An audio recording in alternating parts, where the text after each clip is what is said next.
I am Tegan Willis, an Army officer who has spent half my life protecting the country, but failed to protect my own home. At Giovanni's, the most expensive restaurant in DC, when I intended to tell Robert that I had cancer, he cut me off with 3 cold words. I want a divorce. He didn't look into my eyes that have seen comrades fall, but at his phone screen, where his 28-year-old secretary was texting urgently. He said I was too rigid, too manly, and that he needed freshness. He threw our 20 years of marriage into the trash right when the waiter brought the dessert, without ever knowing. I am carrying a death sentence inside me, and he has just personally activated a time bomb in his own father's will. They think I will collapse or beg, but they forget one thing. A soldier never retreats when ambushed. They only change tactics, and my revenge will be colder than any winter in Vermont. Comment, Semper Fi, and subscribe to the channel if you believe traitors never deserve the spoils. This is how I teach my ex-husband his final lesson in honor. The drive from Walter Reed National Military Medical Center to downtown DC usually took 40 minutes, but tonight it felt like seconds. My hands, gripping the steering wheel of my sedan, were trembling. It wasn't the traffic on I-395, it was the manila envelope sitting on the passenger seat. Inside was the pathology report. Stage 2. Aggressive. I needed Robert. For 20 years, I'd been the strong one, the one deploying to combat zones, the one managing household logistics with military precision. But tonight, the lieutenant colonel needed to be just a wife. I parked the car, checked my reflection in the rearview mirror, pale, tired, but composed, and tucked the medical file into my oversized leather tote. Giovanni's was dimly lit, smelling of truffle oil and old money. It was the kind of place where senators made backroom deals and lobbyists courted clients. Robert was already seated at our usual table near the window, swirling a glass of Pinot Noir. He looked impeccable. A bespoke navy suit, a silk tie, and a haircut that probably cost more than a private's monthly salary.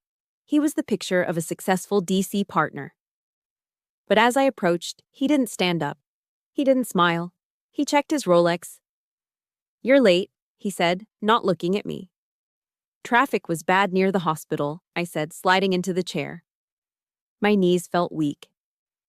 "Robert, I have to tell you something.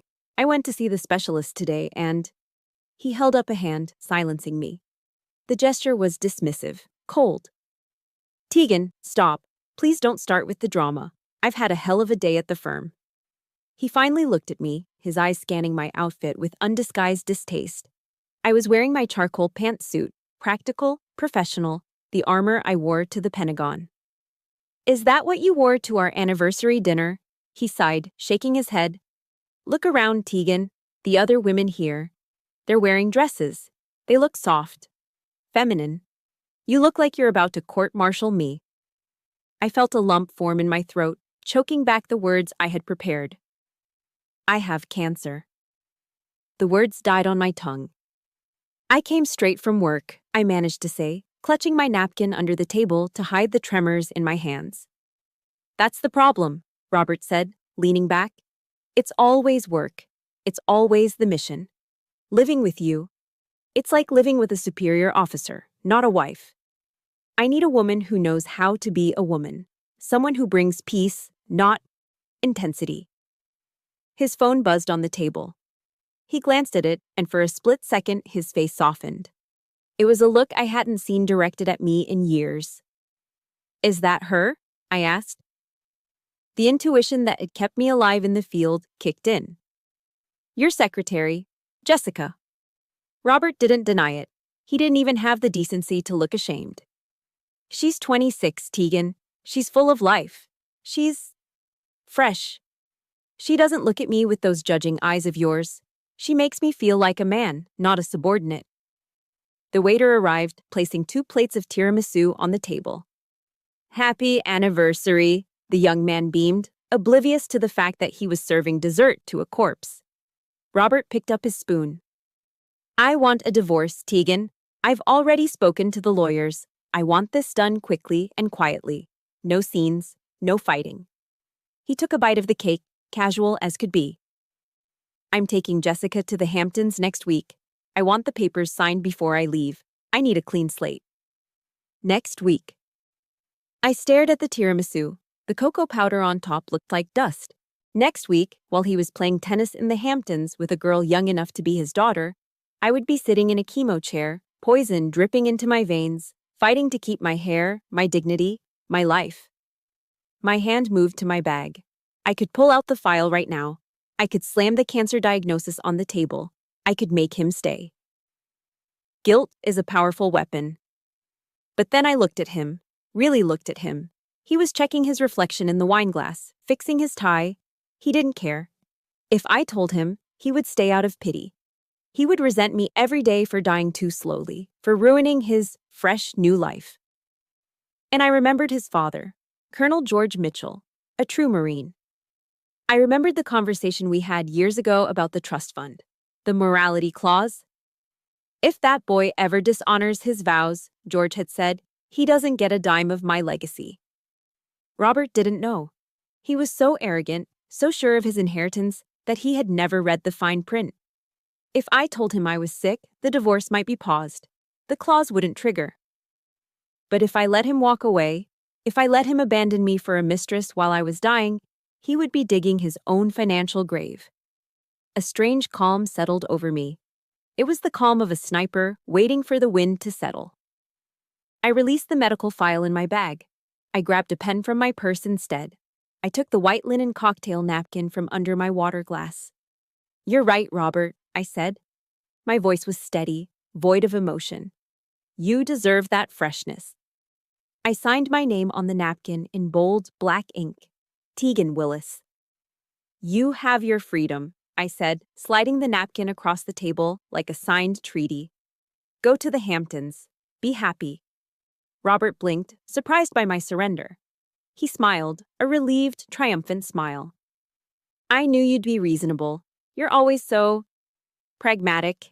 That's why I married you." He signaled for the check, eager to leave, eager to call Jessica. He stood up, buttoning his jacket. "I'll have the papers sent to the house tomorrow. You'll need to move out, of course. I'm selling the place." He walked away without looking back. He didn't see me sitting there, alone, with an untouched dessert and a terminal diagnosis. He didn't know that by walking out that door, he had just declared war on the wrong soldier. I whispered to the empty chair, "Semper Fi, Robert. But you were never faithful." I picked up my bag. The war had begun. And I had the ultimate weapon, his own father's will, and the silence he had forced upon me. 48 hours. That was the timeline given to me by the process server who showed up at my door at 0700 hours the morning after our dinner. He didn't look me in the eye, just handed me a thick envelope embossed with the logo of a Shark-tier law firm. Not Robert's firm, but one of his rivals. Professional courtesy, I supposed. The letter inside was clear, drafted in cold, unyielding legalese. It was an emergency motion for exclusive use and possession of the marital residence. The reasoning? To prevent psychological conflict and maintain a stable environment. It was a masterclass in gaslighting. I was the one with cancer. I was the one who had paid the mortgage for 15 years out of my army salary, while Robert blew his bonuses on sports cars and tailored suits. Yet, I was the one being designated as the stressor that needed to be removed. I didn't fight it. I didn't have the energy to fight a legal battle and a biological war simultaneously. I went to Home Depot, bought 20 cardboard boxes, and began to dismantle my life. By noon on the second day, the living room was a maze of brown cardboard. I was packing my dress blues, my formal uniform, folding the dark fabric with the gold braid carefully, treating it with more respect than my husband had treated our vows.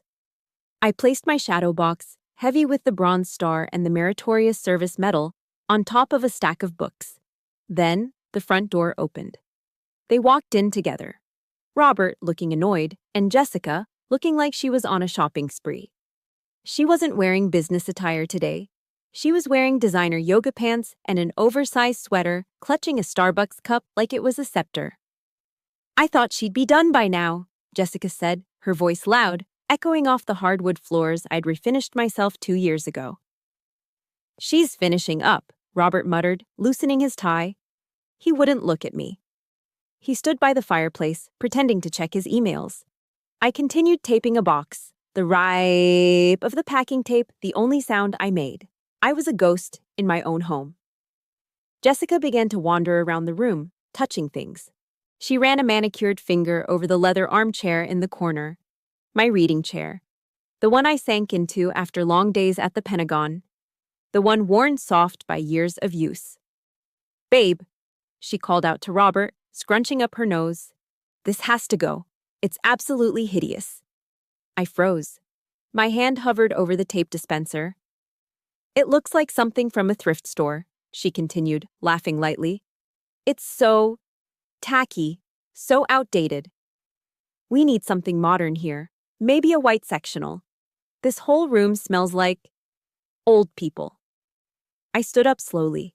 The urge to correct her, to tell her that chair was Italian leather and cost more than her entire wardrobe, rose in my throat. But I swallowed it. Engaging with her was below my pay grade. Robert finally looked up. Yeah, he said, eager to please her, eager to erase any trace of me. We'll call the junk haulers tomorrow. Just mark whatever you want gone, Jess. Junk. My sanctuary was now junk. You heard him, Jessica said, looking at me with a smirk that didn't reach her eyes. You might as well leave it. Save yourself the heavy lifting. I didn't say a word. I grabbed the box with my uniforms, hoisted it onto my shoulder, ignoring the sharp pull of pain in my chest, and walked out the front door. I loaded the last box into the trunk of my 10-year-old sedan. As I backed out of the driveway, I saw them through the bay window. Jessica was spinning around in the center of the living room, arms wide, claiming her territory. Robert was watching her, smiling. I shifted gears and drove away. I didn't cry. Soldiers don't cry during the retreat. We wait until we reach the new base. My new base was a studio apartment in a decaying complex in Alexandria, Virginia. It was all I could secure on short notice with no credit check. The hallway smelled of boiled cabbage and stale cigarette smoke. The walls were paper thin. I could hear the neighbor's TV blaring a game show and a couple arguing about money 2 doors down. I carried the boxes up 2 flights of stairs, my breath catching in my lungs. The chemo port implanted in my chest yesterday throbbed with a dull, metallic ache. The apartment was cold. A single flickering fluorescent bulb illuminated the peeling beige paint. I set the box of medals on the floor and sat on a cheap mattress I had ordered online. It was 9 p.m. That's when the pain hit. It wasn't the cancer. It was the Neulasta shot. The white blood cell booster the nurse had administered yesterday. She had warned me. It might cause some bone pain, she had said. That was an understatement. It felt like my skeleton was trying to expand inside my skin. My femurs throbbed as if they were being crushed in a vice. My hips burned. A deep, rhythmic pulsing radiated from my marrow, a biological siren screaming that my body was under siege. I curled up on the bare mattress, clutching my knees. Sweat beaded on my forehead. Robert, I whispered into the darkness, a reflex from 20 years of habit. But there was no Robert. There was no warm hand to rub my back. There was no glass of water brought to the bedside. There was only the sound of the refrigerator humming and the distant sirens on the highway. I was alone. Truly, completely alone. I forced myself to sit up. The pain was blinding, but I had a schedule. I dragged myself to the bathroom. The lighting was harsh, unflattering. I looked at the woman in the mirror. My hair was thinning. My skin was gray. My eyes were hollow. Get it together, Willis, I hissed at my reflection. I opened the medical kit on the sink. Alcohol swabs. A pre-filled syringe of blood thinners. Another joy of the treatment. I pinched the skin of my stomach, just as the nurse had taught me. My hands were steady now. The trembling had stopped. I pushed the needle in. The burn was sharp, grounding. It cut through the bone pain, a focused point of agony that I could control. I pushed the plunger down, withdrew the needle, and tossed it into the sharps container. I walked back into the main room. I couldn't sleep. The pain was too loud. I opened the box marked desk. I pulled out a framed photo from our wedding day. Robert and I under the crossed swords of the honor guard. We looked so young, so invincible.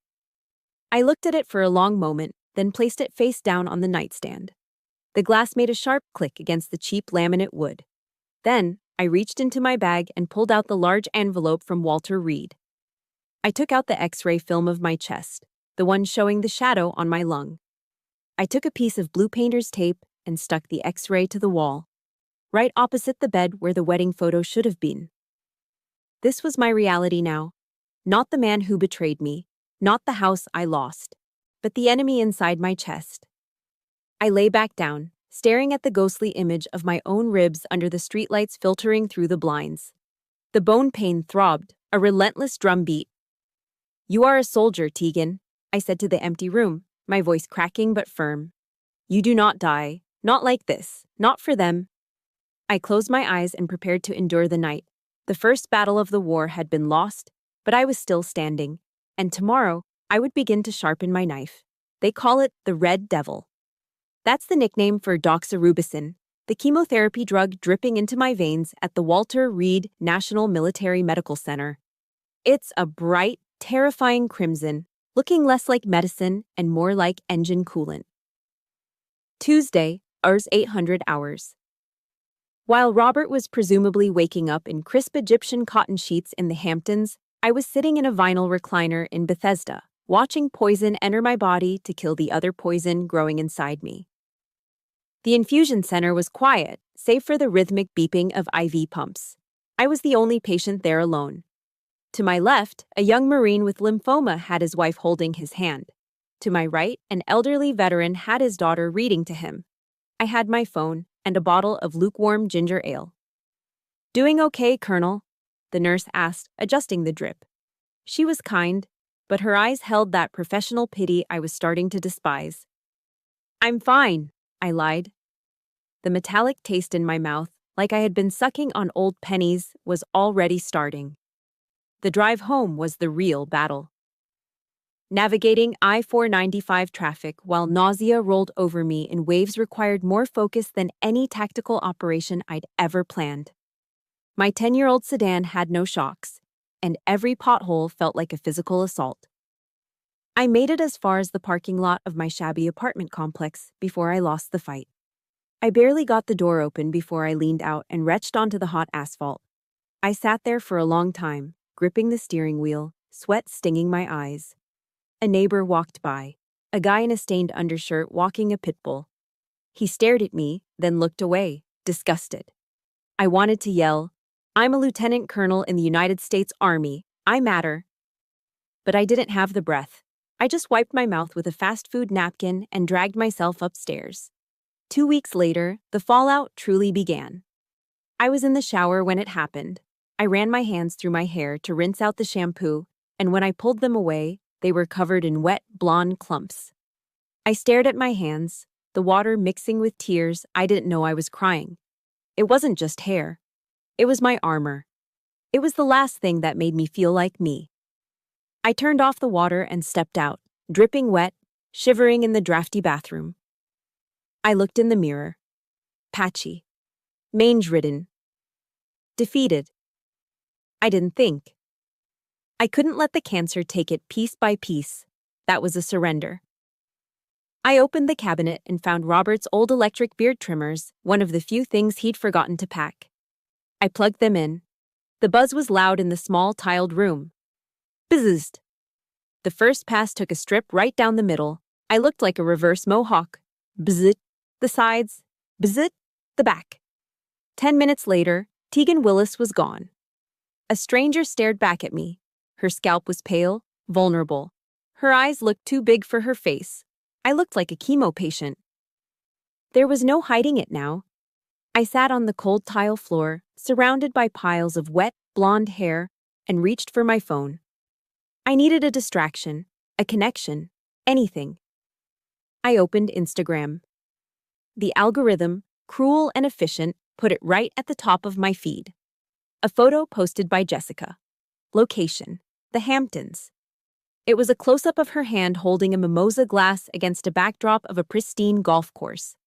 But the focus wasn't the drink. It was the ring on her finger. I stopped breathing. It was a vintage diamond ring, platinum setting, old European cut. It wasn't a new ring. It was the ring. It was Robert's grandmother's ring, the one his mother had worn for 40 years, the one I had worn for 20. Robert had asked for it back for cleaning a month ago. I had given it to him, trusting him. Jessica's caption read, "Finally found my forever. True. Love. Blessed. Heirloom. Upgrade. Upgrade." She was calling herself an upgrade while wearing my history on her finger. She was drinking champagne while I was bald and vomiting in a bathroom in Virginia. I felt a vibration in my hand. A text message popped up from Brenda, a mutual friend from the Officers' Wives Club. I hadn't heard from her in weeks. Brenda.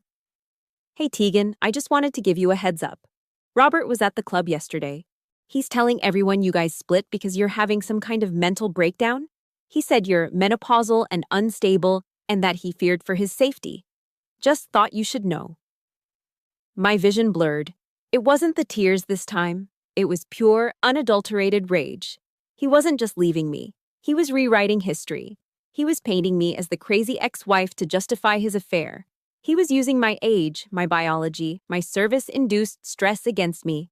He was stripping me of my reputation just as the chemo was stripping me of my hair. This is the moment where I ask you, have you ever been kicked while you were down? Have you ever watched someone steal your life while you were fighting to survive? If you are on my side in this war, please hit that like button right now. It helps more than you know, and leave a comment saying, "I stand with Tegan," so I know I am not fighting in this trench alone. Your support is the only army I have left. I looked at the phone screen, Jessica's perfect manicure, the stolen ring, Brenda's pitying text. I screamed, a raw, guttural sound that came from the bottom of my poisoned lungs. I pulled my arm back and punched the cheap drywall of the apartment. Crack! My knuckles split. The plaster crumbled. A hole the size of my fist appeared in the wall. Pain shot up my arm, sharp and electric. It felt better than the numbness. It felt better than the nausea. It felt like life. I looked at my bleeding hand. I looked at my bald head in the mirror. "You think I'm crazy, Robert?" I whispered, my voice trembling with a terrifying new resolve. "You think I'm weak?"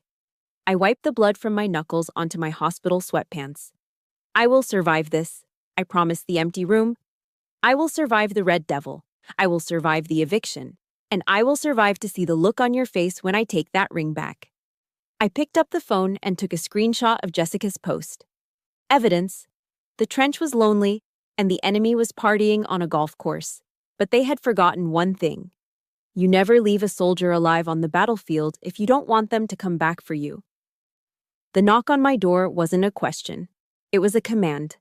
3 sharp, rhythmic raps. Rap, rap, rap.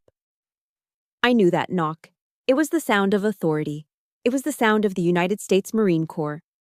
I pulled my beanie down lower over my bald scalp, wrapped my oversized cardigan tighter around my shivering frame, and opened the door. Standing in the dim, flickering hallway of my apartment complex was Colonel George Mitchell, USMC, retired. My father-in-law. At 75, he still stood as if he were on the parade deck at Quantico. He wore a charcoal wool coat over a crisp button-down, his silver hair cut in a high and tight that hadn't changed since the Vietnam War.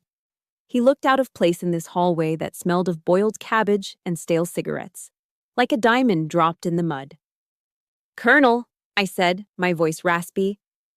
I instinctively straightened my spine, despite the nausea roiling in my gut.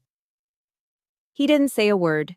He looked me up and down, his steel blue eyes, the only thing Robert had inherited from him, scanning me like he was assessing a battlefield.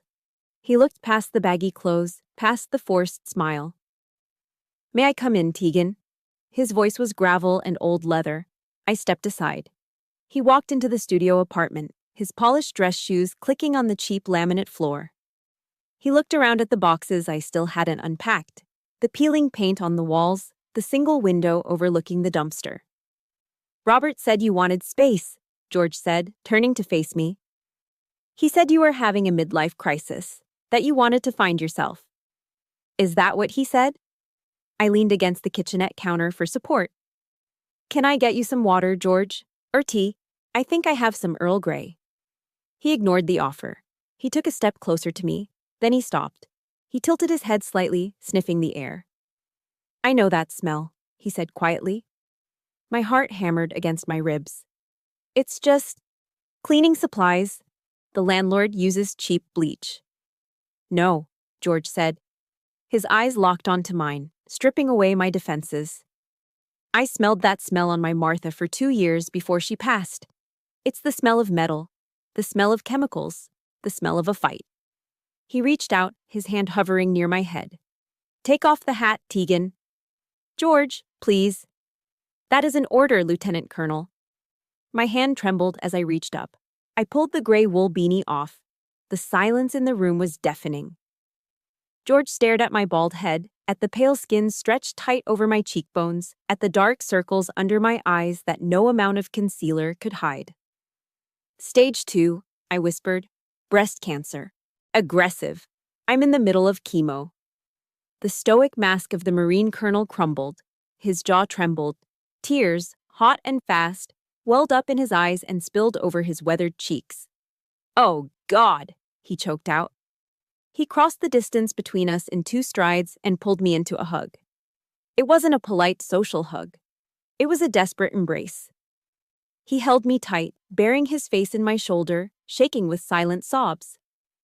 I didn't know, he wept. I didn't know. I didn't want you to worry, I said, patting his back, comforting him just as I had when his wife died 10 years ago. He pulled back, gripping my shoulders. His eyes were red, but the fire was back in them. Does he know? Does my son know? I shook my head. I tried to tell him at dinner. He cut me off. He asked for a divorce before I could get the words out. He said I was too hard, too old. George's face darkened. The grief was replaced by a cold, terrifying rage. He left you? While you are fighting this? He's moving Jessica in. He's taking her to the Hamptons. He thinks he's finally free to live the life he deserves. George turned away, pacing the small room. I failed, he muttered to himself. I raised a son of a bitch. I taught him how to shoot, how to tie a tie, how to shake a hand, but I failed to teach him how to be a man. He reached into the inside pocket of his coat and pulled out a thick, sealed envelope. He turned back to me, his expression deadly serious. Tegan, listen to me closely. Robert thinks I'm senile. He thinks I'm just an old ATM machine waiting to expire so he can cash out. George tapped the envelope against his palm. He's been waiting for his inheritance for 20 years. The trust fund, the Vermont house, the portfolio, it's worth millions. I know George, he talks about it all the time. He doesn't know about the amendment I made 5 years ago, George said, his voice dropping to a conspiratorial whisper. After I saw how he looked at other women at the club, after I saw how he took you for granted. He handed me the envelope. It was heavy, wax sealed. This is a copy of my last will and testament, George said. Inside there is a clause. Section 4, paragraph B, the morality clause. I looked at him, confused. What does it say? It says that the beneficiary, my son, only inherits the estate if he maintains an honorable standing in his marriage and community. If he divorces his spouse without just cause, or if the dissolution of the marriage is proven to be a result of his own infidelity or abandonment during a time of crisis, he gets nothing. My breath hitched. Nothing? Not a damn dime, George growled. It all goes to the Wounded Warrior Project. Every cent, the house in Vermont, the stocks, everything. He looked at me with intense clarity. But here is the catch, Tegan. If he knows about this, he won't divorce you. He's greedy, but he's not stupid. He will stay married to you, keep you in the basement like a prisoner, and wait for me to die so he can get the money. Then, he will divorce you. I understood immediately. It was a tactical standoff. So we can't tell him, I said. Exactly, George nodded. We need him to finalize the divorce. We need him to put it on paper that he is leaving you for another woman. We need him to nail his own coffin shut. He took my hand, the one with the split knuckles from punching the wall, and squeezed it. He threw you away like garbage, Tegan. He dishonored the vows. In my eyes, you are my child. You are the one with the honor. You are the soldier. This feels like a trap, I said, looking at the envelope. It is a trap, George smiled, but it wasn't a nice smile. It was the smile of a commander looking at an enemy walking into an ambush. And he is walking right into it. He smoothed the lapel of his coat. I'm old, Tegan. The doctors say my heart is failing. I might not make it to next Christmas, but I swear to you, I will live long enough to see justice done. He walked to the door, then paused. He looked back at me, bald, sick, living in a box, but standing tall. Don't beg him, George commanded. Don't ask for help. Let him think he's won.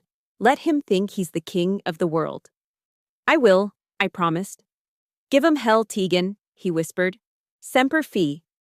Semper Fi, Dad. He closed the door. I heard his footsteps fade down the hallway. I looked down at the envelope in my hands. It wasn't just paper. It was a weapon. Robert had the youth, the money, and the mistress. But I had the general. I walked over to the wall where my X-ray was taped. I slid the envelope behind a loose floorboard under my bed. Go ahead, Robert, I said into the silence. Dig your grave. I've got the shovel right here. The notifications on my phone were relentless. Ding, ding, ding. I was lying in my rented studio, nursing a cup of herbal tea that did nothing to settle the chemical nausea in my stomach. It had been 3 days since my hair fell out. 3 days since George handed me the envelope. I picked up the phone. It wasn't a text from a friend. It was a notification from TikTok. The algorithm, in its infinite cruelty, had decided that since I once stalked Jessica's public profile, I clearly wanted to see every single update she posted. The caption read, Vermont Reno, turning this gloomy dungeon into a chic farmhouse dream. Demo day. Vermont life. New chapter. My stomach dropped. I tapped the screen. The video opened with Jessica's face, filtered to perfection, beaming at the camera. She was wearing a white hard hat that looked ridiculous on her, paired with pristine designer overalls that had clearly never seen a day of labor. Hey guys, she squealed, her voice grating against my headache. So we are finally at the cabin in Vermont. And oh my God, you guys, it is so depressing in here. Like, literally a haunted mansion vibe. But don't worry, we are fixing it. The camera flipped around. I gasped. The air left my lungs as if I'd been punched in the gut. The Mitchell family cabin was a sanctuary. It was built in the 1920s, constructed from hand-hewn American oak and chestnut. The walls were dark, rich, and smelled of wood smoke and history. It was where Robert's grandfather had cleaned his rifle. It was where George had taught Robert to fish. It was where I had spent 20 Christmases, feeling safe, feeling home. In the video, the dark, majestic wood paneling was gone. It was white. Jessica had painted everything. The beams, the wainscoting, the hand-carved mantel, a blinding, sterile, soulless white.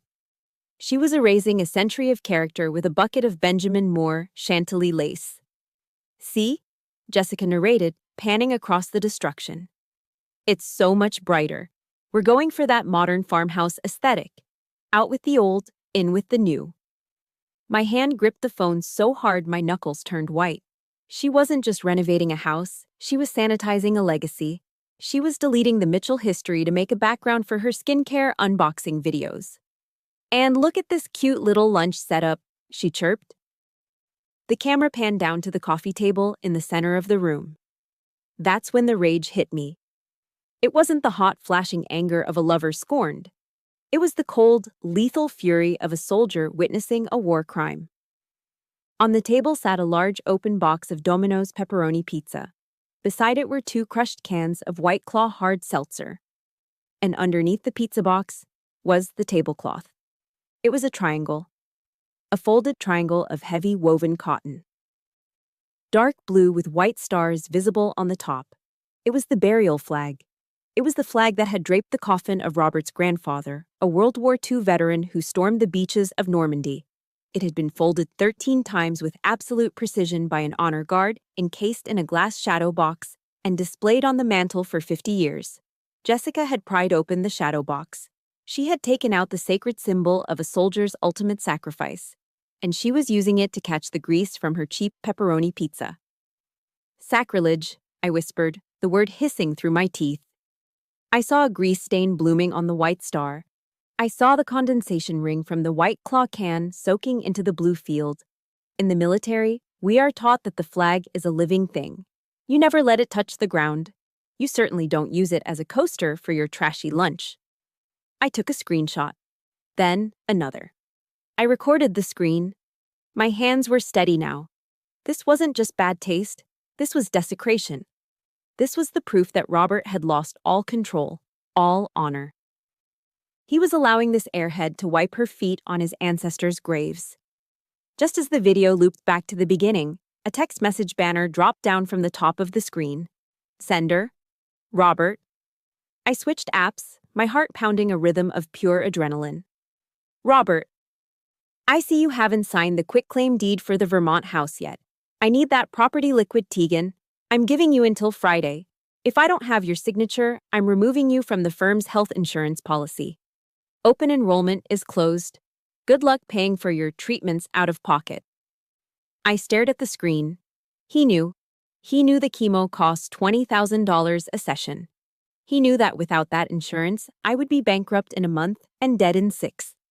He was weaponizing my survival. He was holding a gun to my head, or rather, a gun to my immune system, to get me to sign away the very house his mistress was currently destroying. He thought I would panic. He thought I would see the whitewashed walls and the threat of medical bankruptcy, and I would fold. He thought I was the same woman who sat silently at Giovanni's. He was wrong. I looked at the screenshot of the pizza grease on the burial flag. I looked at the threat to cut off my life support. I dialed a number, not Robert's. I called the shark of a divorce lawyer I had hired, a woman named Helen who had a reputation for eating narcissists for breakfast. Tegan, Helen answered on the second ring. Is everything all right? No, I said. My voice was low, devoid of fear. He just threatened to cut my insurance if I don't sign the house over. That's illegal, Helen said instantly. That's a violation of the status quo order. We can file an emergency motion. No, I interrupted. Let him threaten. I have something better. What do you have? I have him letting his mistress use a World War II burial flag as a placemat for Domino's Pizza, I said. And I have him destroying the value of a historic asset. Silence on the line. Then Helen let out a low whistle. Oh, a jury in Virginia is going to hate him. We are not selling the Vermont house, Helen, I said, staring at the white walls on my screen. I don't care if he threatens to cut off my oxygen. We are not settling. We are not negotiating. What are your instructions, Colonel? Helen asked, her tone shifting from advisor to soldier. I looked at the X-ray on my wall. I thought of George weeping in my arms. I thought of the grease stain on the star. Hold the line, I commanded. We are going to take everything. I want the house, I want the portfolio, and I want him to watch us take it. Understood, Helen said. I'll draft the response. Semper Fi, Tegan. Semper Fi. I hung up the phone. I looked at the text from Robert one last time. Good luck paying for your treatments. I won't need luck, Robert, I said to the glowing screen. I have your father. And now, thanks to your girlfriend, I have the flag. I saved the screenshot into a folder named Ammo. The invasion of Vermont was an insult, but it was also a tactical error. They had exposed their flank, and I was going to make them bleed for every inch of white paint they slapped on those walls. The courier looked uncomfortable standing in the hallway of my apartment complex. He was wearing a uniform that was cleaner than the walls surrounding him, holding a large rigid envelope with both hands like it was a diplomatic pouch. Tegan Willis, he asked, eyeing the peeling paint on my door. That's me, I said, signing the digital pad. He handed me the envelope. It was heavy. Cream-colored cardstock, thick enough to be used as shingle. My name was calligraphed on the front in gold ink. Not a label, hand calligraphed. That alone cost more than my weekly grocery budget. I closed the door and sat on the edge of my mattress. I ran a finger under the wax seal, a custom monogram, M and J. I pulled out the card. It was a masterpiece of pretension. Heavy letterpress, gold foil edges, font that screamed old money, even though the intentions behind it were cheap. The future Mr. and Mrs. Robert Mitchell request the honor of your presence at an engagement and housewarming celebration. Location: the Mitchell Estate, Vermont. Dress code: black tie. Optional. I stared at the words, the future Mrs. Mitchell. We weren't even divorced yet. The ink on the filing papers was barely dry, and he was already printing invitations for his next wedding. And the Mitchell Estate? It was a cabin, a beautiful, historic cabin, yes, but calling it an estate was just Robert trying to project a Kennedy-esque fantasy onto a stolen inheritance. My phone buzzed on the nightstand. Caller ID, Robert. I hesitated. My hand hovered over the red decline button. I didn't want to hear his voice. I didn't want to hear the gaslighting. But then, I remembered Colonel George's advice. Let him dig his grave. I swiped green and put it on speaker. Did you get it? Robert's voice filled the small room. It was loud, slightly slurred. In the background, I could hear the distinct clink of ice against crystal and the murmur of a jazz playlist. He was drinking. I got it, I said, keeping my voice neutral. An engagement party, Robert? Really? We're still married. Formalities, he scoffed. I heard him take a sip of something. My lawyer says the judge will sign off any day now. Besides, Jessica wanted to celebrate. She's done such a great job with the house, Tegan. You wouldn't recognize it. It's modern. It finally has class. I looked at the screenshot in my gallery, the grease-stained burial flag. Class? Why send me an invite, Robert? I asked. You threw me out. You threatened my health insurance. Why invite me? Courtesy, he drawled. It's the polite thing to do. Shows we're amicable. Good for optics. He paused, and his tone shifted. It dropped lower, becoming nastier, stripped of the fake pleasantries. But honestly, Tegan, don't come. Excuse me? I sent it because I had to, he hiccuped slightly. But do us both a favor and just send a gift. Well, you look rough, Tegan. I saw you leaving the pharmacy the other day. The bald head, the pale skin, it's depressing. You look like a walking ghost. I gripped the edge of the mattress. You'd be a buzzkill, he continued, cruel and casual. This is a party for beautiful people, for the future. Nobody wants to look at a sick ex-wife while they're drinking champagne. It ruins the aesthetic.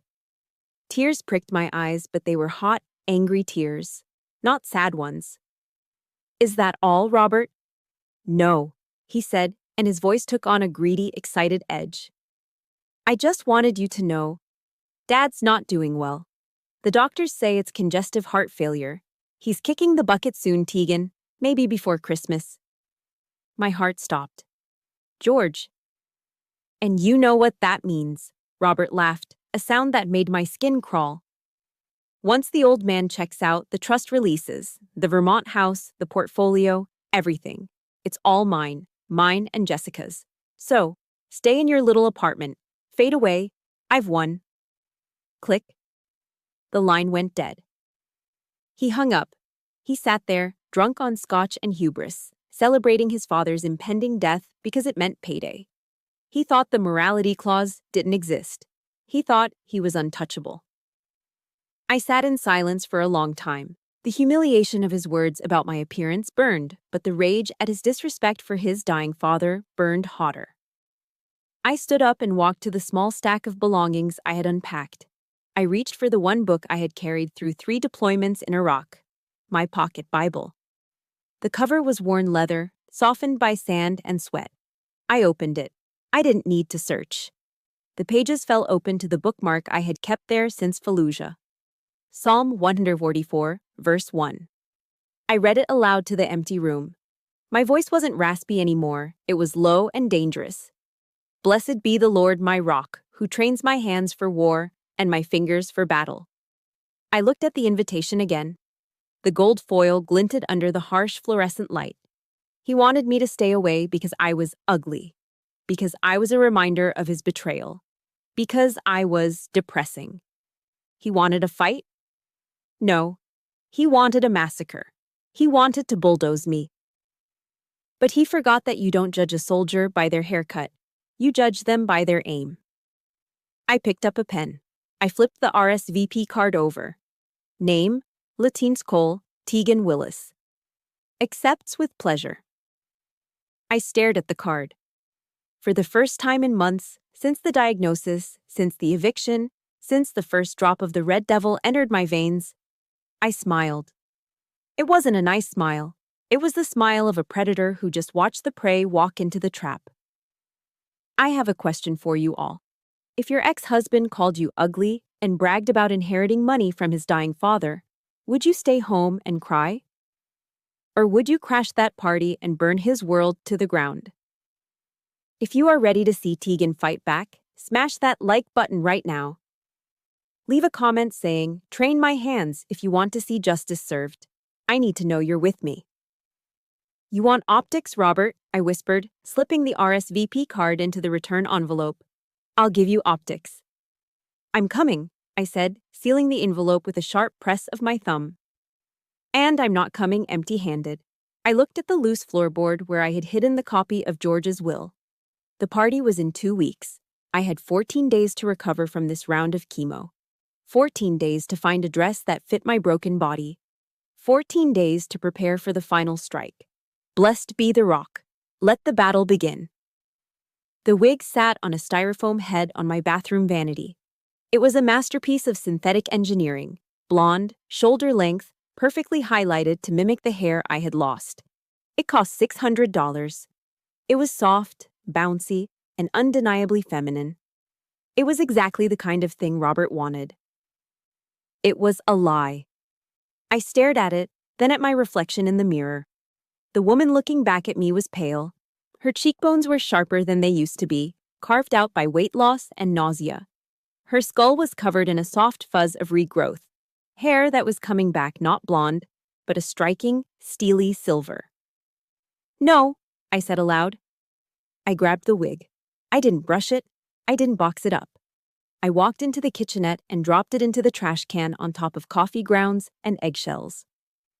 Robert wanted freshness. He wanted reality. I would give him reality. I returned to the mirror. This wasn't a beauty routine. It was a pre-mission protocol. I applied the concealer, masking the dark purple bruises under my eyes that the chemotherapy had painted there. I contoured my hollow cheeks, not to hide the gauntness, but to sharpen it, turning my face into a weapon of angles and shadows. I lined my eyes with kohl, thick and dark. War paint. Then, the dress. I had ordered it online from a boutique in New York, draining the last of my savings. It lay on the bed, shimmering in the dim light. It wasn't black, the color of mourning. It wasn't red, the color of passion. It was marine blue. A deep midnight navy that commanded respect. I stepped into the silk, wincing as the fabric brushed against the tender skin around my chemo port. The plastic device implanted in my chest that connected directly to my jugular vein. The dress had a high neckline that concealed the port perfectly, while the back plunged low, revealing the muscles I'd built over 20 years of service. I zipped it up. It fit like armor. I slipped on my stilettos. They were 4 inches high, sharp enough to puncture a lung. I grabbed my clutch, checked for my phone, my lipstick, and my pain medication. I was no longer Tegan the victim. I was Lieutenant Colonel Willis, reporting for duty. With my armor in place, I drove straight to the nursing facility where George was staying. The hallway was quiet, smelling of antiseptic and lavender. And the click of my heels echoed sharply on the linoleum as I approached his room. George was sitting in his wheelchair by the window, looking out at the gray sky. He looked frailer than the last time I saw him. The heart failure was taking its toll, stealing the breath from his lungs bit by bit. "Colonel," I said softly. He turned. His eyes widened as they took in the silver hair, the blue dress, the steel in my spine. He didn't see a sick woman. He saw a soldier in dress blues. "My God," he whispered, a smile breaking through his oxygen mask. "You look dangerous, Tegan." "That's the plan, sir." He reached into the pocket of his cardigan and pulled out a thick manila envelope. The same one he had shown me weeks ago. The copy of the will. The death warrant for Robert's future. I had my lawyer notarize the timestamp on the morality clause. George wheezed, his hand shaking as he held it out. "Just in case Robert tries to contest it later, it's bulletproof." I took the envelope. It felt heavy in my hands, heavier than any rifle I had ever carried. This was George's legacy. It was his life's work, and he was entrusting me to detonate it. "He thinks you're dying, George," I said, my voice tight. "He called me drunk. He's celebrating it." A shadow crossed George's face, but he nodded slowly. "I know. Let him celebrate. It makes the fall that much harder." He gripped my hand with surprising strength. His skin was paper-thin, cold to the touch. "Tegan," he rasped, "tonight is not about money. It's about honor. It's about teaching that boy that actions have consequences. He thinks he can throw people away. Show him he's wrong." "I will." "Give him hell, Tegan," he commanded, his eyes burning with that old Marine Corps fire. "Yes, sir. Give him hell." I kissed his forehead. It felt like saying goodbye. I turned and walked out, clutching the envelope against my chest. I didn't look back. I couldn't. I marched straight to my car, tossed the envelope onto the passenger seat, and turned my sights toward the highway. The drive to Vermont usually took 5 hours, but tonight, nature had decided to join the war effort. By the time I hit the Massachusetts border on I-91 North, the sky had turned a bruised purple, and the first flakes of the nor'easter began to fall. Within an hour, it wasn't just snow. It was a blinding sheet of sleet and ice whipping across the highway sideways. My 10-year-old sedan rattled as the wind buffeted it. The heater struggled to keep the windshield from freezing over. My wipers slapped back and forth, thwack, thwack, thwack, fighting a losing battle against the storm. Most cars had pulled over, the highway becoming a graveyard of hazard lights blinking on the shoulder. But I kept driving. My knuckles were white on the steering wheel. The bone pain in my legs flared up, a dull ache that synchronized with the thumping of the tires. A voice in my head whispered to turn back, reminding me that I was sick, tired, and in danger. I thought of Jessica's video, the pizza grease on the flag. I thought of Robert's laugh telling me I looked like a ghost. "Not tonight," I said to the storm. "I am not a ghost. I am the storm." I pressed the accelerator. The car fishtailed slightly on a patch of black ice, but I corrected it, steering into the skid with muscle memory honed from years of driving Humvees in bad terrain. I drove for 3 hours through the whiteout. The isolation was total. It was just me, the headlights cutting through the swirling snow, and the envelope on the passenger seat. Finally, the GPS chimed. Destination approaching on the right. I slowed down. The entrance to the Mitchell estate, my old cabin, loomed out of the darkness. Robert had installed new gates, huge, wrought iron monstrosities that looked ridiculous against the rustic Vermont woods. They were wide open. Through the trees, I could see the house. It was blazing with light. Every window was illuminated. Expensive cars, Range Rovers, Porsches, Mercedes, lined the long driveway, their hoods already dusted with snow. I pulled my battered sedan up to the valet stand. The valet, a teenager shivering in a parka, looked at my car with confusion. It was rusted, covered in road salt, and made a distinct rattling noise compared to the luxury fleet behind me. I killed the engine. The silence was sudden and heavy. I checked the mirror one last time. The silver hair was sleek. The war paint was perfect. The eyes were cold. I grabbed the envelope. I grabbed my clutch. I opened the car door and stepped out into the freezing wind. The cold bit through the thin silk of my dress, but I didn't shiver. The fire inside me was burning too hot. I walked toward the front door, the sound of jazz music and laughter spilling out into the night. They were warm. They were happy. They were oblivious. I was the enemy at the gates, and I had just breached the perimeter. The heavy oak door of the cabin swung open, carrying with it a gust of freezing wind and swirling snow that cut through the warm, perfumed air of the party like a knife. I stepped across the threshold, my stilettos clicking sharply on the hardwood floor. The same floor Jessica had painted a soulless, blinding white. The room was packed with DC's social climbers, junior partners from Robert's firm, and a handful of hangers-on who would drink anyone's champagne. A live jazz quartet was playing softly in the corner, providing a soundtrack to the laughter and the clinking of crystal. But as the cold wind swept through the room, the laughter died. Heads turned. Conversations halted mid-sentence. The jazz band trailed off into an awkward silence. I stood in the entryway, the snow melting on my shoulders, the marine blue silk of my gown shimmering under the chandelier. I knew what they saw. They didn't see the Tegan they expected, the frantic, abandoned wife in a pantsuit. They saw a woman with silver hair cropped close to her skull, wearing war paint on her eyes and a dress that clung to her like a second skin. "Is that Tegan?" someone whispered near the buffet table. "My God, look at her hair," another murmured. I didn't look at them. My eyes scanned the room until they locked onto the target. Robert was standing by the whitewashed fireplace, a glass of scotch in one hand and Jessica's waist in the other. He looked flushed, happy, the king of his little stolen castle. Jessica was wearing a white cocktail dress that looked suspiciously bridal, the vintage diamond ring flashing on her finger. Robert dropped his hand from Jessica's waist. His mouth fell open. The color drained from his face, leaving him looking gray and old. He set his glass down on the mantel, right where the flag case used to be, and rushed toward me, his movements jerky and uncoordinated. "What the hell are you doing here?" he hissed, grabbing my arm. His breath smelled of expensive scotch and fear. "I told you not to come. You're making a scene." I looked down at his hand on my arm, then up at his eyes. My expression didn't change. "Unproliferate, Robert, or I will break your wrist." He flinched, releasing me as if I were red-hot metal. "Get out," he whispered furiously, glancing over his shoulder at his guests. You look like a freak. Go back to your hole, Tegan. Don't ruin this for me." Jessica appeared at his elbow, looking me up and down with a sneer that twisted her pretty face. "Oh, wow," she laughed, her voice shrill in the quiet room. "Did you escape from the ward? You look intense. Robert, call security."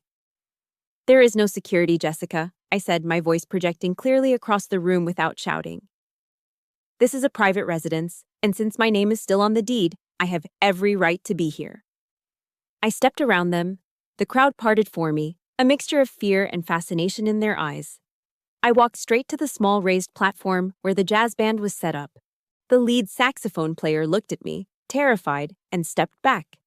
I reached out and took the vintage microphone from the stand. Screech!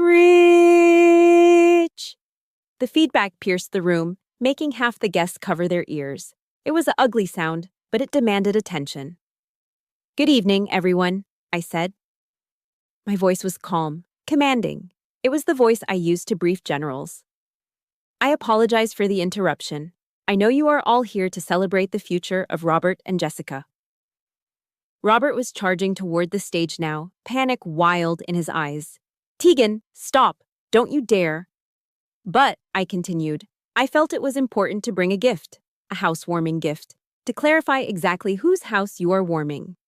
I reached into my clutch and pulled out the thick manila envelope. The red wax seal cracked with a satisfying snap as I tore it open. "Robert has told you all that his father, Colonel George Mitchell, is near death," I said, locking eyes with Robert, who had frozen at the foot of the stage. "He has told you that he is celebrating his imminent inheritance, $5 million, the portfolio, and this estate." A murmur rippled through the crowd. Robert looked like he was about to vomit. "However," I said, unfolding the legal document, "Robert seems to have forgotten a crucial detail of the Mitchell family trust, specifically the morality clause." "Stop her!" Robert screamed, looking around for help. "She's crazy. She's on drugs." "Section 4, paragraph B," I read, my voice cutting through his shouting. "In the event that the primary beneficiary dissolves his marriage due to his own infidelity, abandonment, or dishonorable conduct, he shall be immediately disqualified from the estate." The room went deathly silent. You could hear the wind howling outside. I have here, I held up a second packet from the envelope, date-stamped photographs of Robert Mitchell and Jessica Davis entering the Hotel Monaco on dates that correspond to my chemotherapy sessions. I have credit card receipts. I have text messages. I looked at Jessica. She wasn't sneering anymore. She looked like a deer in headlights. And, I continued, delivering the payload, the will states clearly that in the event of disqualification, 100% of the assets, including this house, the stocks, and the cash, are to be liquidated and donated immediately to the Wounded Warrior Project. I dropped the papers on the floor. They scattered like autumn leaves at Robert's feet. You don't get the house, Robert, I said, my voice dropping to a whisper that echoed in the silence. You don't get the money. You don't get the legacy. You are disinherited. For a second, nobody moved. The weight of the words hung in the air. Then, the explosion happened. It didn't come from Robert, it came from the future Mrs. Mitchell. Jessica spun around, her face contorted in pure, unadulterated horror. She grabbed Robert by the lapels of his tuxedo. What did she say? She shrieked, her voice cracking. Robert, what did she say? You told me it was $5 million. You told me the house was ours. Jess, baby, wait, she's lying. Robert stammered, his hands shaking.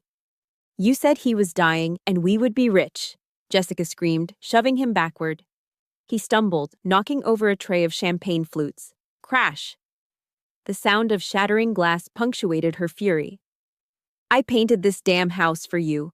I put up with your boring stories for a year. You told me you had the money. The crowd gasped. The mask had fallen. The soulmate narrative dissolved instantly into the ugly reality of greed. It's gone, Jessica, I said from the stage, watching the chaos with cold satisfaction. It's all going to the veterans. The only thing Robert owns is the suit on his back and the lease on a Porsche he can no longer afford. Jessica looked at me, then at Robert. She looked at the ring on her finger, the ring that was now the only asset he had left. You loser! She spat at him. She turned and stormed toward the door, grabbing her coat from the rack. Jessica, wait! Robert yelled, humiliating himself further as he scrambled after her. I stood alone on the stage, the microphone still in my hand. The guests were staring at me with wide eyes, some in shock, some in awe. I looked at the white walls, the desecrated fireplace, the shattered glass. The air in the room had changed. It wasn't warm anymore. It was cold, hard, and clean. Semper Fi, I said into the mic. I dropped the microphone. It hit the floor with a dull thud. The silence that followed wasn't awkward. It was the silence of a battlefield after the final shot has been fired. The enemy was routed. The objective was secured. And I was still standing. The exodus was swift. In the high society circles of Washington, D.C., poverty is a contagion. And Robert Mitchell had just been diagnosed as patient zero. I stood by the desecrated fireplace and watched the friends who had been drinking Robert's champagne 5 minutes ago scramble for the door. They didn't say goodbye. They didn't make eye contact. They just grabbed their furs and their designer coats, eager to distance themselves from the stench of a disinherited man. The last one to leave was Jessica. She didn't run. She stood in the center of the whitewashed living room, staring at Robert with eyes that were no longer wide with adoration, but narrowed with calculation. She was doing the math, and the numbers didn't add up. Jess, Robert stammered, stepping toward her, his hands outstretched. Baby, listen. We can fight this. The old man is senile. I'll get a new lawyer. We can contest the will. Jessica laughed. It was a dry, brittle sound. She looked down at the vintage diamond ring on her finger, the only asset of value left in the room. And for a second, I thought she might throw it at him. Instead, she twisted it. Contest it with what money, Robert? She asked, her voice dripping with disdain. She just said everything goes to charity. The accounts are frozen, the house is gone, you're radioactive. But we have each other, he pleaded, desperate to salvage the fantasy. I did this for us, for our fresh start. I didn't sign up for a start in a rental apartment, Jessica sneered. I signed up for the Mitchell estate. I signed up for a life where I don't have to work. She pulled out her phone and tapped the screen furiously. My Uber Black is here. Don't call me Robert. Seriously, delete my number?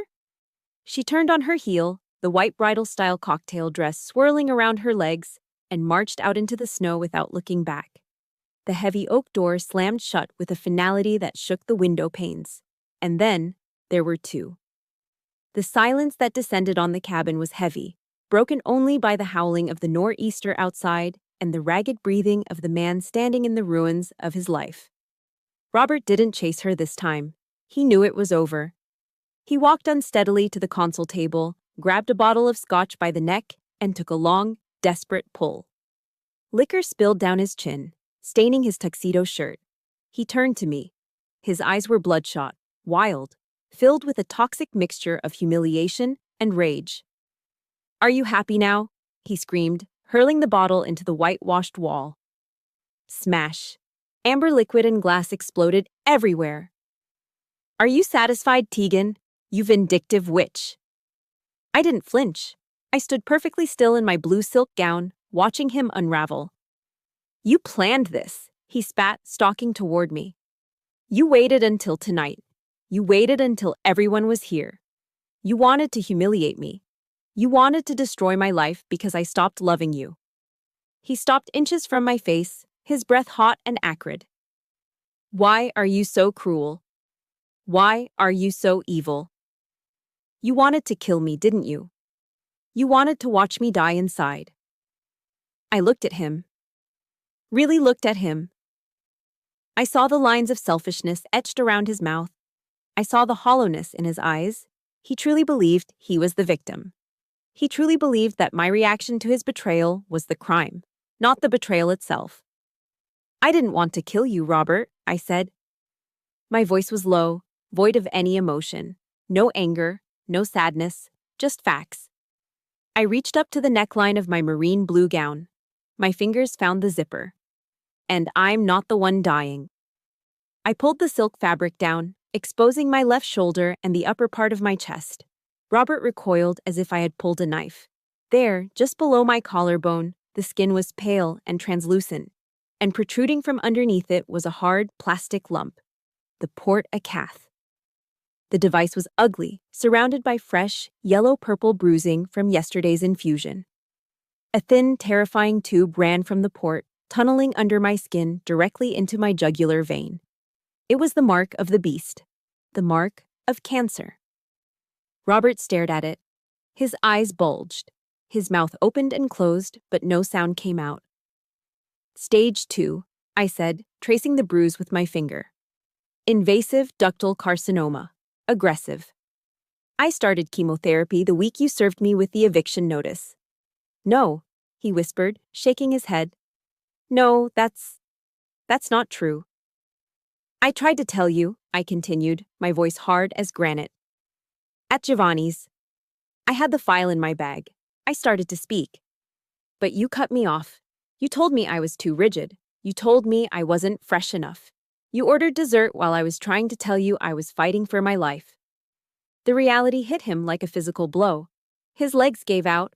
He collapsed onto the floor, amidst the shattered glass and the spilled scotch. He looked up at me, and the arrogance was gone. In its place was a terrified, pathetic child.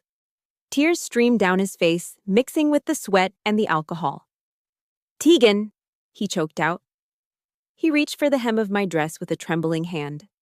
"Oh my God, I didn't know. Baby, I swear, I didn't know." "You didn't want to know," I corrected him, stepping back so his hand couldn't touch the silk. "I can fix this," he blubbered, wiping his nose on his sleeve. "We can fix this. I'll fire the lawyers, I'll take care of you, I'll drive you to the appointments. Please, Tegan, don't leave me here. Not like this. I'm sorry. I'm so sorry." He was begging. The man who had mocked my appearance on the phone, the man who had threatened to cut off my health insurance, the man who had let his mistress use his father's flag as a napkin, was now on his knees, begging for salvation. But he wasn't crying for me. He was crying because he was alone.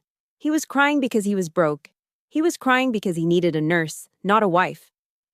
I looked down at him. I felt a strange sensation in my chest. I waited for the pity to come. I waited for the old love, the 20 years of history, to soften my heart. But there was nothing. just a cold, clean emptiness. I looked at the port in my chest, then back at him. You aren't sorry you hurt me, Robert, I said. You're sorry you lost the money. No, no, I love you, he screamed, clutching at the air where I'd been standing. It's too late, I said. The Tegan you married? The one who would have forgiven you? She died in that apartment in Virginia when she had to shave her own head alone. I pulled my dress back up, covering the scar, covering the port. I adjusted my clutch. I have a long drive back, I said. And I have chemo on Tuesday. Unlike you, I have a battle to win. I turned my back on him. Tegan, wait, he wailed, his voice breaking. Semper Fi, you said Semper Fi, always faithful, you promised. I stopped at the door. The wind was howling louder now, eager to rush in and freeze the rot inside this house. I looked over my shoulder. He was a heap of black tie and misery on the floor. Semper Fi, Robert, I whispered. But you were never faithful. I opened the door and walked out into the storm. The snow hit my face, cold and sharp. But it felt good. It felt like baptism. I left the door wide open behind me, letting the winter claim the house, the memories, and the man who had tried to bury me. Clang, clang, clang. The sound of the brass bell mounted on the wall of the Walter Reed Infusion Center was the sweetest sound I had ever heard. It echoed through the sterile hallway, louder than the beeping monitors, louder than the hushed conversations of doctors. Way to go, Colonel, a young nurse cheered, wiping a tear from her eye. I stood there, my hand still gripping the braided rope. My hair was no longer a silver fuzz. It was a textured, intentional pixie cut, thick and strong. The color had returned to my cheeks. The port in my chest had been removed yesterday, leaving behind only a small, pale scar, a medal of honor from a war fought in silence.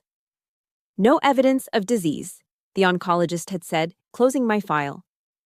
3 words, but they held the weight of the world. I walked out of the hospital doors and into the humid Maryland air. I didn't get into a car to drive to a lonely apartment. I got into my car to drive home. 6 months had passed since the night of the storm. The Vermont cabin didn't look like a farmhouse dream anymore. It looked like a home. The blinding white paint Jessica had slapped onto the exterior was peeling in places, but I hadn't fixed it yet. I was too busy fixing the people inside. I pulled into the driveway, the gravel crunching under my tires.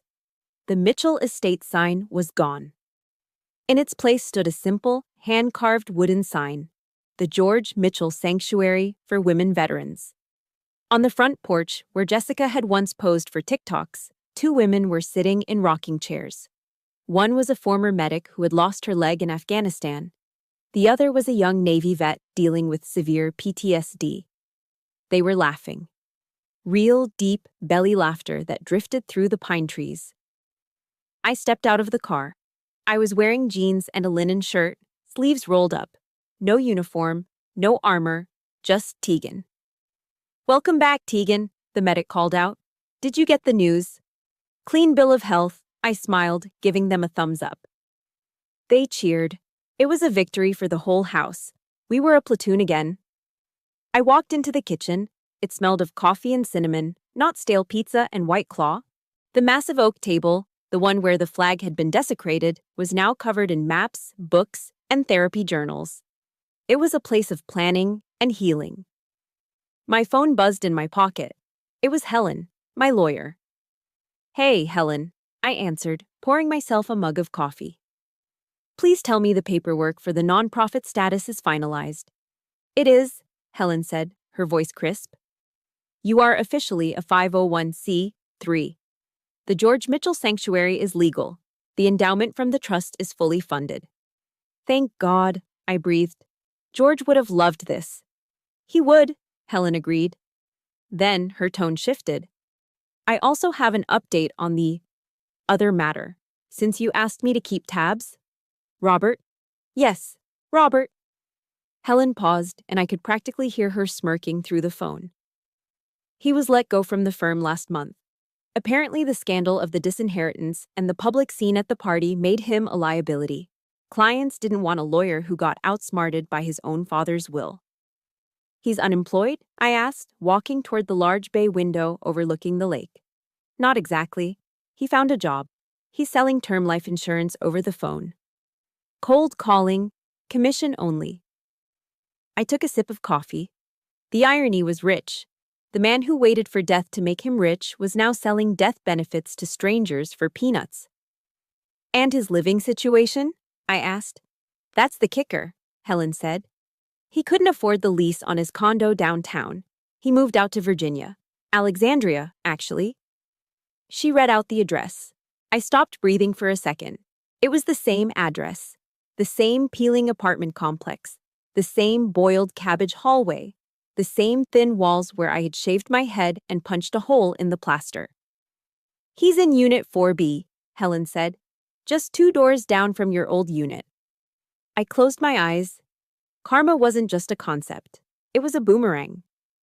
Robert was now living in the very hell he had forced me into. He was sleeping on a cheap mattress, listening to the neighbors argue, realizing exactly what he had thrown away. Thanks, Helen, I said. That's sufficient. Do you want me to send him a card? Helen joked. No, I said. Silence is louder. I hung up the phone. I walked over to the mantel. The fireplace was restored, the white paint stripped away to reveal the warm brick underneath. In the center of the mantel sat a new shadow box. Inside was a neatly folded American flag, the one that had draped George's coffin 3 months ago. He had passed away peacefully in his sleep just weeks after I took over the house. We gave him a full military funeral. Taps was played. The rifles fired 3 volleys. And when the Marine Honor Guard folded the flag, they didn't hand it to Robert, the weeping, disinherited son standing awkwardly in the back. They handed it to me. Next to the flag lay his Navy Cross, and a small handwritten note he had left for me in the envelope that night. To my daughter Tegan, the only Mitchell with a spine. Keep the fire burning. I touched the glass of the shadow box. I'm keeping it burning, Dad, I whispered. I walked out the back door, down the stone path to the edge of the lake. The summer sun was setting, painting the water in shades of gold and violet. The air was warm on my skin. I took a deep breath, filling my lungs that were clear, healthy, and free.